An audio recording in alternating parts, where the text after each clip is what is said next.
हम आप सबके मध्य में विराजमान श्रीमद् भागवत महापुराण को बारंबार प्रणाम। मंच पर विराजमान समस्त विप्रवृंद, समस्त गंधर्वजन और आप सभी श्रोता भाई बंधु मातृशक्ति बालक मित्र सखा सबको जय श्री कृष्ण, जय सिया राम, जय श्रीमन्नारायण, राम कृष्ण हरि, जय जय श्री राधे। गणपति बप्पा मंगल मूर्ति। सबको बहुत बहुत प्रणाम। जय। एक दिना पूरी जय जयकार में ही निकाल दें। अब ऐसे तो अनेक जय जयकार हैं, पर जब व्यास जी बुलवाते हैं तो उसको मानना चाहिए कि हाथी के पाँव में सब के पाँव आ गए।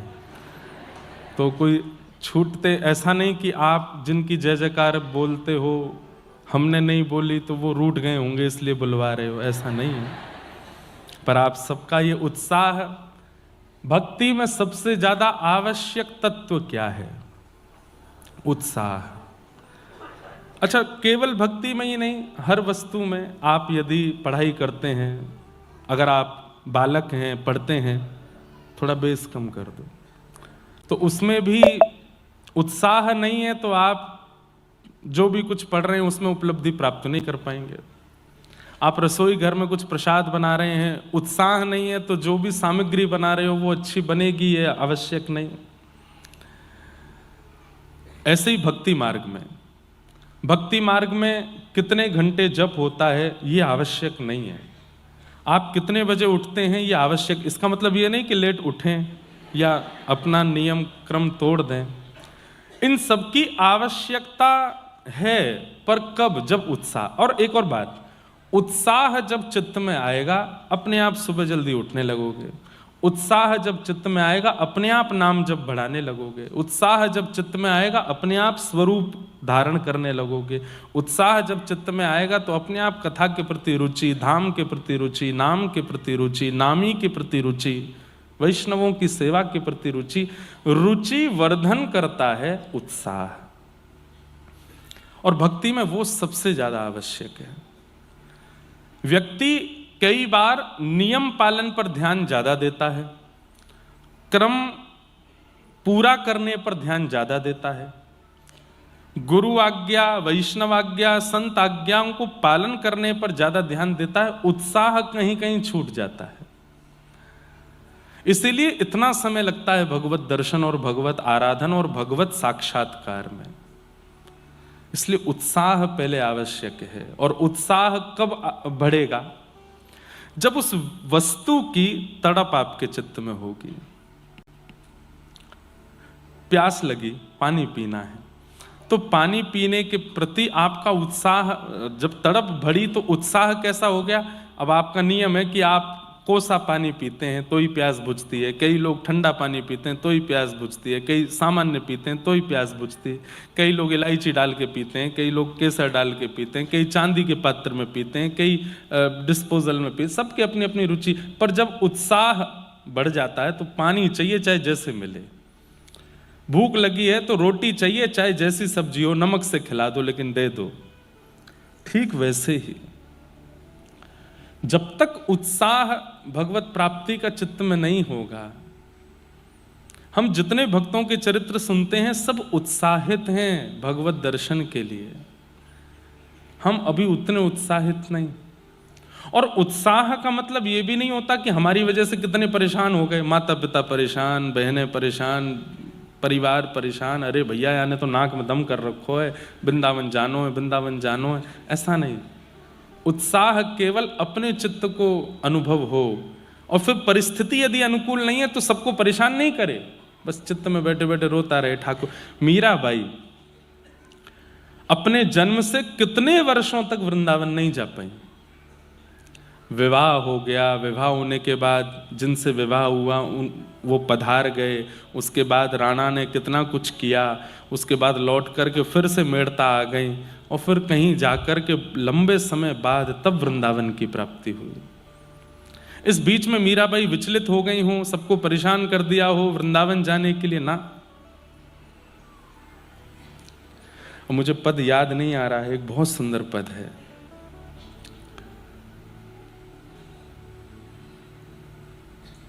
मीराबाई जो वृंदावन जाने वाले होते थे उनको प्रणाम करती थी, और प्रणाम करते हुए कहती थी कि बस उस रज को प्रणाम कर लेना, उस भूमि को प्रणाम कर लेना, उस दिशा को प्रणाम कर लेना जिस दिशा में वृंदावन है। प्रतीक्षा की है। उत्साह का मतलब परेशान करके और बस भागना है, ये उत्साह नहीं। उत्साह में प्रतीक्षा भी होती है, प्रतीक्षा भी है कि जब समय होगा तो मिलेगा।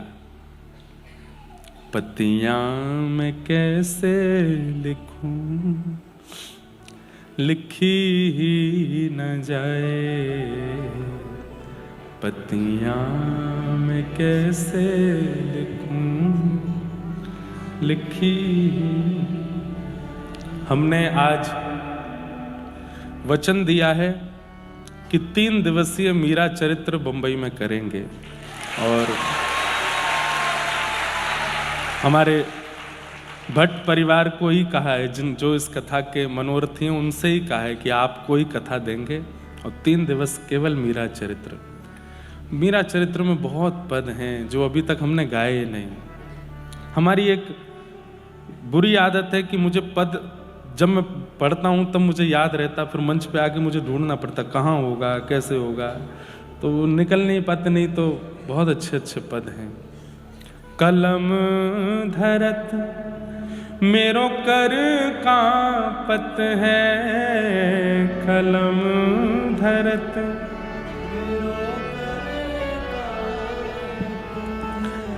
कलम धरत मेरो कर कांपत है, कलम धरत नैन रहे हैं झराए, नैन रहे हैं झराए, पत्तियां मैं कैसे लिखूं, लिखी ही न जाए, पत्तियां मैं कैसे लिखूं, लिखी। किसी ने बाईसा को कहा है कि तुम 2 काम किया करो। वृंदावन की बहुत याद आती है लेकिन अभी जा नहीं सकती, तो क्या करोगे? जिस दिशा में वृंदावन है, मेड़ता से वृंदावन जिस दिशा में है, उस दिशा की ओर नित्य प्रणाम किया करो, उस दिशा की ओर बैठी रहा करो, उस दिशा को ही देखती रहा करो। और बहुत ज्यादा याद आवे तो पत्र लिखा करो, और पत्र लिख करके वृंदावन जाने वालों के हाथ वृंदावन भिजवा दिया करो। ठाकुर जी पत्र पढ़ते हैं बंधु, व्हाट्सएप नहीं चलाते ठाकुर जी, उनके पास सोशल मीडिया नहीं है, पर यह बात आप बिल्कुल सत्य मान लीजिए, हमारी ठाकुर जी पत्र पढ़ते हैं। आपके मन के भाव, आपके मन की इच्छा जो हो लिखिए, रात्रि में सोने से पहले अपने ठाकुर जी के पास रख दो, घर के ठाकुर जी को ही पढ़ाओ। और इच्छा है कि नहीं धाम के ठाकुर जी को भेजना है, वैसे तो भेद नहीं मानना चाहिए, अपने लाला धाम के लाला एक ही हैं, और धाम के लाला ही हमारे संग बैठे हैं, पर धाम की भी तो याद आती कभी कभी, तो क्या करें? कोई धाम जा रहा हो, मिल जाए तो अच्छा, नहीं मिले तो अपने घर के ठाकुर जी को रात्रि पत्र दे दो, जिद शिकायत करके नहीं, बस दर दो चुपचाप, बोले आप पढ़ लेना। पत्र की अवधि को 24 घंटे होने दीजिएगा, कोई संकेत ठाकुर जी ही दे देंगे, कोई संकेत ठाकुर जी से ही मिलेगा। या तो धाम आप पहुंच जाओगे, नहीं तो धाम आपके पास आ जाएगा। कुछ ना कुछ तो संकेत क्रिया ठाकुर जी करेंगे।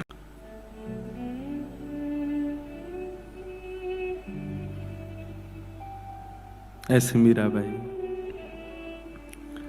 मीरा के प्रभु गिरधर नागर,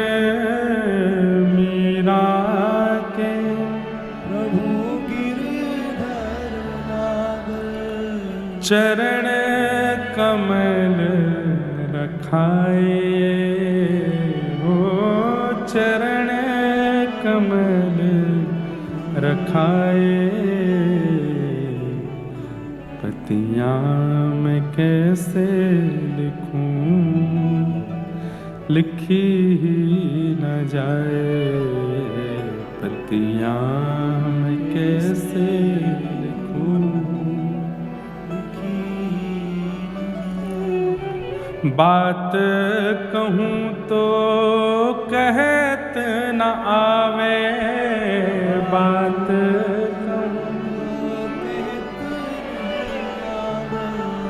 क्यों जियरा रयो है डराए, हो जियरा रयो है। बाईसा की स्थिति देखो, वृंदावन जा नहीं सकती, पत्र में कुछ लिख नहीं पा रही हैं, कह कुछ पा नहीं रही हैं। बंधुओं, प्रेम की जब हृदय में ज्वार भाटा आता है ना, तो बस मन होता है वो कहीं प्रकट हो, कहीं कह दिया जाए, किसी को सुना दिया जाए। पर बाईसा के सारे द्वार बंद हैं, ना तो जा सकती है, ना लिख सकती है, ना बोल पा रही है। तब उस दिशा की ओर जाने वाले पक्षियों को, उस दिशा की ओर जाने वाली हवा को, उस दिशा की ओर जाने वाले लोगों को ही कह देती हैं, कुछ मत कहिएगा, बस कह देना कि एक मीरा है जो आपको याद करती है, धाम को प्रणाम कर देना मेरी ओर से। विपत हमारी देख तुम चाले, विपत हमारी हो कहियो हरि जो सो जाए, हो कहियो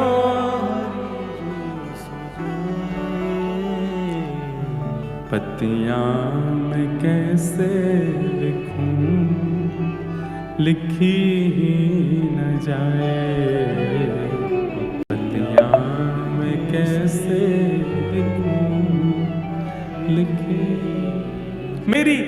मेरी अवस्था तो देख ली है आपने, बस हरि को जाके बता देना कि मेरी अवस्था क्या है, मेरी स्थिति क्या है।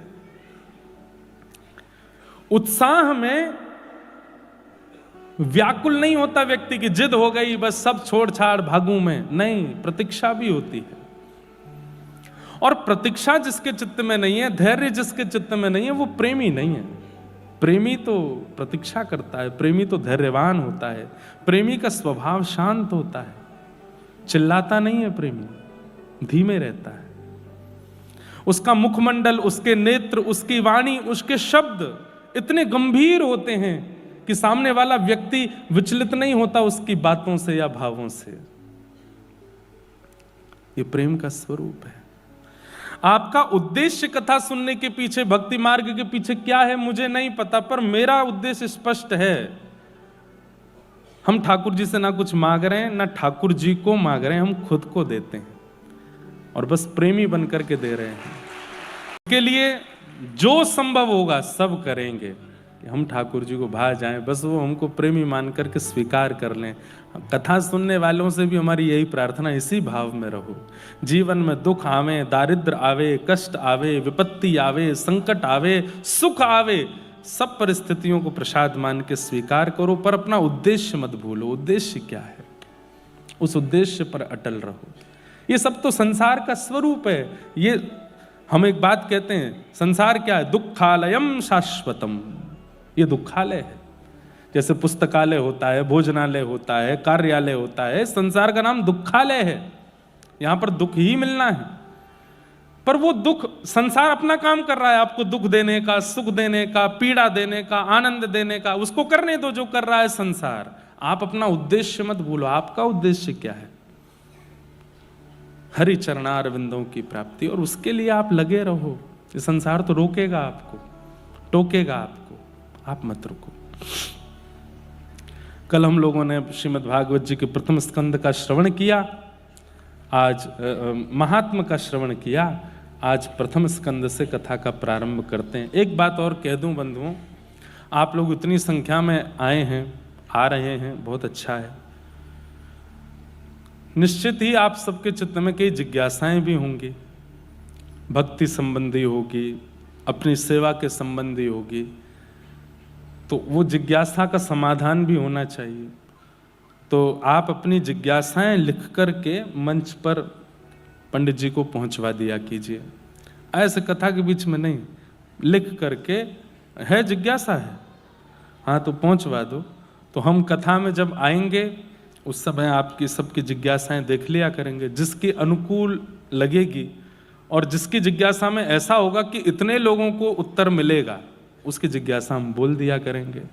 तो आप लोग अपने प्रश्न कर लिया कीजिए, ये अवसर मिला है, इसको जाने मत दीजिए। कहीं पता चली कल 6000 जिज्ञासा आ गई, एक ने भी नहीं छोड़ा, फिर क्या करूंगा मैं? तो ऐसे भी नहीं। एक इसके दो रूप समझिएगा। कोई प्रश्न बहुत दिनों से सता रहा है और होना चाहिए आध्यात्मिक, व्यवहारिक नहीं, संसारिक नहीं, आध्यात्मिक। बहुत दिनों से सता रहा है, मन में आ रहा है कि इसके समाधान से मेरी भक्ति में वर्धन होगा, मुझे कुछ नॉलेज प्राप्त हो, ऐसे प्रश्न भी मत कीजिए। वो जितना आपको यहाँ प्राप्त हो रहा है, जितना आपको संत जन महापुरुषों की कथा में मिल रहा है, उतना ही लीजिए। उससे अधिक की आवश्यकता के लिए, नॉलेज के लिए कोई प्रश्न मत कीजिएगा। प्रश्न वो करना जिससे भक्ति में वर्धन हो, आप अपनी भक्ति में और आगे बढ़ सको। ऐसे प्रश्न जिज्ञासा के रूप में करो, हमको प्राप्त होगा तो हम उसका फिर उत्तर समाधान अपनी यथामति जो बुद्धि में होगा उससे कर दिया करेंगे, ताकि आप लोगों को ज़्यादा विचलनता ना हो। और दूसरा रूप क्या है?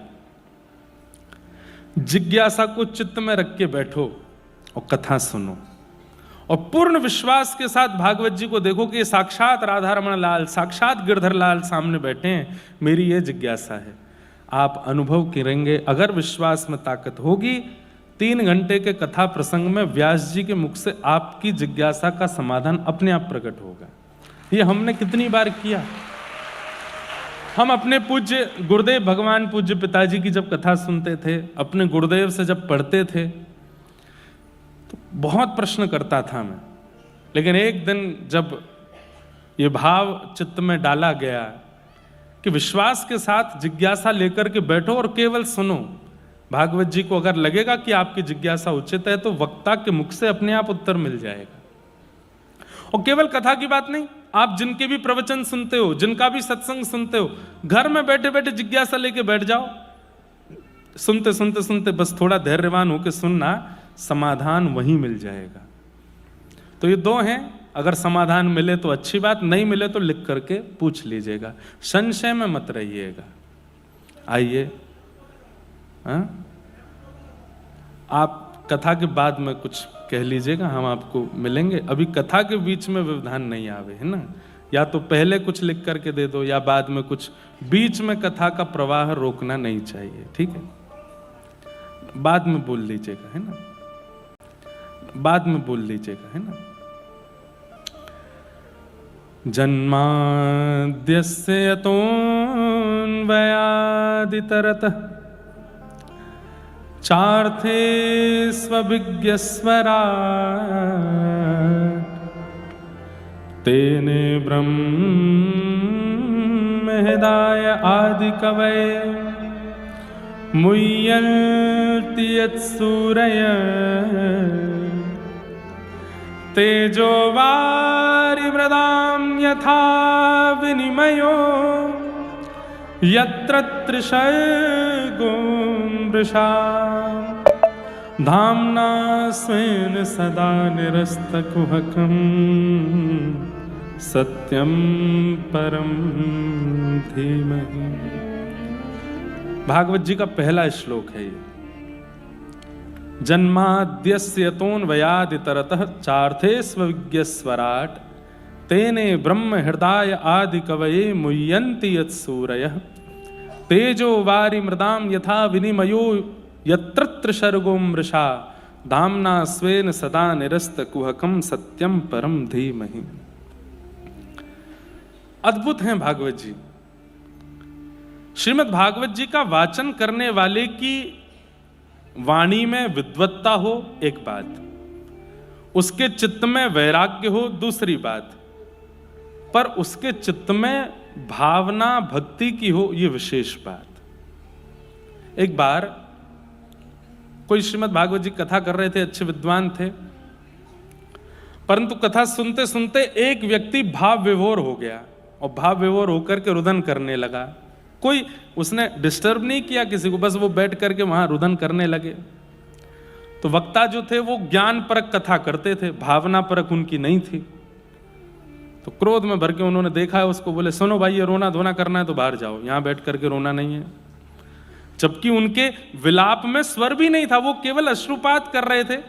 लेकिन वक्ता को लगा कि भाई ज्ञान की बात है, यहां पर ये भावना, ये रोना धोना क्यों? वो जो श्रोता थे उनको बाहर भेज दिया। ये प्रसंग गया श्रीमंत चैतन्य महाप्रभु के पास। महाप्रभु जी को बड़ी पीड़ा हुई। बोले वो विद्वान तो हैं, कथा के वक्ता तो हैं, लेकिन भावना युक्त व्यक्ति को कथा से ऐसे दूर कैसे कर सकते हैं? बहुत दिन तक तो कुछ बोले नहीं, पर एक दिन, क्योंकि चैतन्य महाप्रभु श्री राधा कृष्ण मिलित तनु हैं, दोनों का मिलित स्वरूप है, तो कभी कभी उनको आवेश आ जाता था। एक दिन आवेश में आकर के कथा में पहुंच गए और व्यास जी को इतना डांटा, इतना डांटा। बोले भागवत जी कहने का तुम्हारा अधिकार नहीं है, तुम विद्वान हो, तुम वैराग्यवान हो, तुम सर्वगुण संपन्न हो, पर तुम्हारी चित्त में प्रेम नहीं है, इसलिए तुम इस मंच पर बैठने के अधिकारी नहीं हो। इतना डांटा, वो बेचारे घबरा गए। सबने महाप्रभु जी को भाव में देखा था, आज क्रोध में पहली बार देखा। महाप्रभु जी को सब लोग वहां से लेकर के गए। क्रोध में वो तो ताम्रवर्ण हो गया था उनका। थोड़ी देर बाद जब भावावेश शांत हुआ तो महाप्रभु जी बोले क्या हुआ था? तो सबने बताया। बोले आपने कथा में जाकर के व्यास जी को डांटा। महाप्रभु जी रोने लगे। ये तो अपराध है। व्यासाय विष्णु रूपाय, व्यास तो विष्णु रूप होता है, उसको हमने कैसे ऐसी बात बोल दी? अभी चलो, अभी चलो, मुझे लेके चलो, मैं क्षमा मांगू। और थोड़ी देर बाद ही महाप्रभु जी आए और रोते हुए आके उनको हृदय से लगाया, मुझे क्षमा कर देना, मैंने आपको ऐसा बोला। तो व्यास जी घबरा के बोले आप दूर ही रहो, अभी तो आके मेरे को इतना सुना रहे थे और अब इतने भावना में आ गए आप। तो आके मेरे को इतना सुना रहे थे और अब इतने भावना में आ गए आप। तो महाप्रभु जी ने उनको हृदय से लगाया। बोले ऐसी बात नहीं, पर मैं आपको एक बात कहूं। बोले क्या? अच्छा हुआ कि ये घटना हुई। क्यों? आपसे एक वैष्णव अपराध बन गया था। आपने कथा में एक श्रोता को रोते विलखते देख उनको कथा से दूर किया, जबकि उनकी कथा से किसी को दिक्कत नहीं हो रही थी सुनने से। एक होता है, कई श्रोता ऐसे हो जाते हैं कि वो महाराज भावना तो क्या ही, आसपास के लोगों को सुनने भी नहीं देते। कई बार कई जगह कथा होती है, वहां पे देवी देवता भी आ जाते हैं लोगों में, वो इधर उधर वालों पे बाल वाल छिड़कते हैं, गिरते हैं इधर उधर, ऐसा होता है। ऐसा नहीं।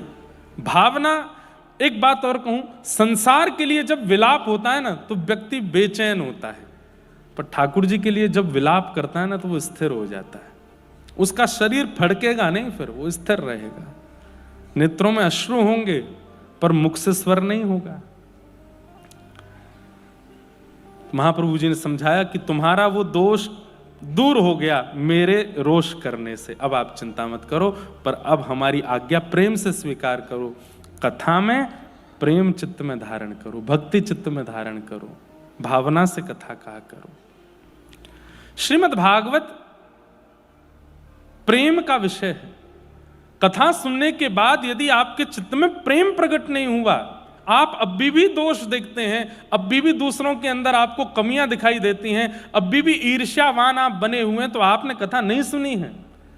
कथा सुनने का प्रमाण क्या है? आपके चित्त में प्रेम प्रकट हो जाए। कथा सुनने का प्रमाण क्या है? अब आपके शब्द घट जाएं। पहले बहुत बोलते थे, अब कम बोलते हैं, थोड़ा बोलते हैं, अल्प बोलते हैं, शांत रहने की इच्छा होती है। कथा सुनने का अभिप्राय क्या है? ये सब चित्त में प्रकट होना, सहजता, सरलता, दीनता, निर्मलता, ये सब आपके चित्त में, अगर कथा, अनेक सत्संग श्रवण करने के बाद भी ये परिवर्तन आपके चित्त में नहीं आया तो फिर क्या कथा सुनी आपने? जीवे दया नामे रुचि, महाप्रभु जी कहते हैं जीव के प्रति दया और नाम के प्रति रुचि ये बननी चाहिए। कथा सुनने वाला, सत्संग निरंतर करने वाला व्यक्ति ऐसा ही हो जाता है, धैर्यवान, दीनवान, थोड़ा अल्प शब्दावली का प्रयोग करने वाला, परिस्थिति कैसी भी हो एक रस रहने वाला, ज्यादा विचलित ना होने वाला, ये कथा सुनने वाले का स्वरूप होता है।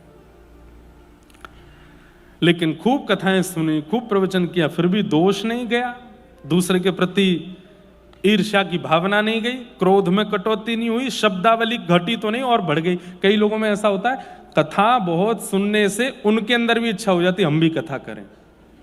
अब हमने बहुत सुन लिया, अब हम सबको सुनाएं। हमने बहुत सुना, अब हमारी सुनो, अब हम क्या कह रहे हैं। कई लोगों में ऐसी इच्छा हो जाती, नहीं, कथा सुनने के बाद तो मौन की इच्छा हो, एकांत की इच्छा हो, धैर्य की इच्छा हो, ये कथा सुनने का फल है। और बंधुओं, ये सारे परिवर्तन 7 दिन बाद होंगे नहीं, जैसे जैसे कथा चलेगी वैसे वैसे होते रहेंगे, एक एक घंटे में परिवर्तन होता रहेगा। और मैंने कल भी कहा, मैं आज भी कहूं, परिवर्तन हो रहा है, मानो ठाकुर जी की दृष्टि है। लेकिन पूरी कथा होके चली गई, वैसे के वैसे ही रहे, तो अभी जाओ पंडरीनाथ भगवान को प्रणाम करो, आपकी दृष्टि नहीं हम पे, इतना सब कुछ हुआ फिर भी परिवर्तन नहीं हुआ।